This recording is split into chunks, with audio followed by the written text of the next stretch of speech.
嚟到香港參加呢個不跟歲月看墨春秋盧清遠老師八碟華誕嘅晚宴嘅，哇！你睇下陣容龐大，見見盧老師先嚇。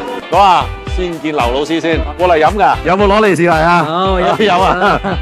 大家報幾多先？哦，咁嚟嘅，係啊，過去祝盧老師生日快樂。我今日咧準備畫一張雙壽圖，壽土配呢個壽帶。我今日生日咧，畫嚟祝壽，染花幾點嗰表示佢成熟啦。啲畫嗰啲吊住嗰啲土落嚟嗰啲樹枝，畫啲大樹幹。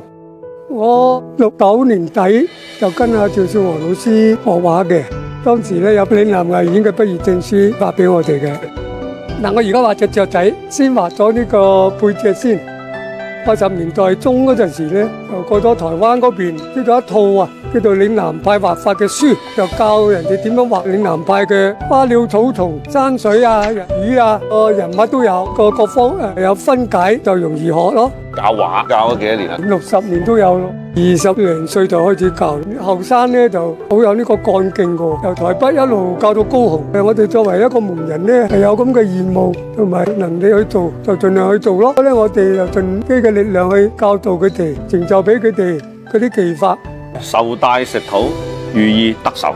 得壽啊！趙老師俾你最印象深刻嘅有邊件事啊？80年代嗰時咧就黎雄才啊，同埋阿關山月咧香港探下趙老師，趙老師咪請佢哋去飲茶咯。點知飲到咁上下咧，趙老師就話：兩位學長啊，我咧就要陪你咯，我走咗數噶啦，你哋慢慢喺度飲，因為我要去上堂啊。關山月就話：哎呀，趙老，你畫幾筆畫好過你教學生啦，係咪？阿趙老師話：我咧就希望咧，即係教多啲學生出嚟，佢哋去世界各地咧，可以去傳揚我哋嶺南派啦。哇！你睇下嗰個質感，想搣皮食咗佢啊！就一個3000歲，呢個咧就係我哋精心揀出嚟嘅呢隻極品啊！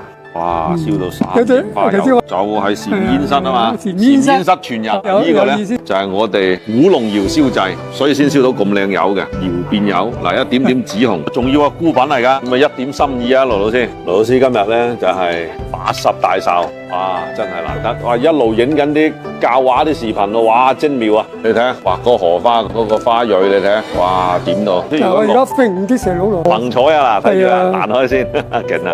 揈啲嘢落咪等佢多啲變化咯。好嘢！呢度加啲色，加啲蛇青嘅色落嘅靚啲嘅。好嘢！今日咧嚟參加你呢個八碟華誕嘅晚宴，睇到你揮毫呢一個雙壽圖啊！祝你健康長壽。啊，多謝你！今日好開心咧，有啲學生又同我搞個生日 party 喺度，咁多嗰啲好友感到好溫馨啊！又希望老多益壯，繼續能夠為中華文化藝術嶺南畫派嘅傳揚同埋發展盡一份心力。生日快樂！好，好，多謝，開心開心。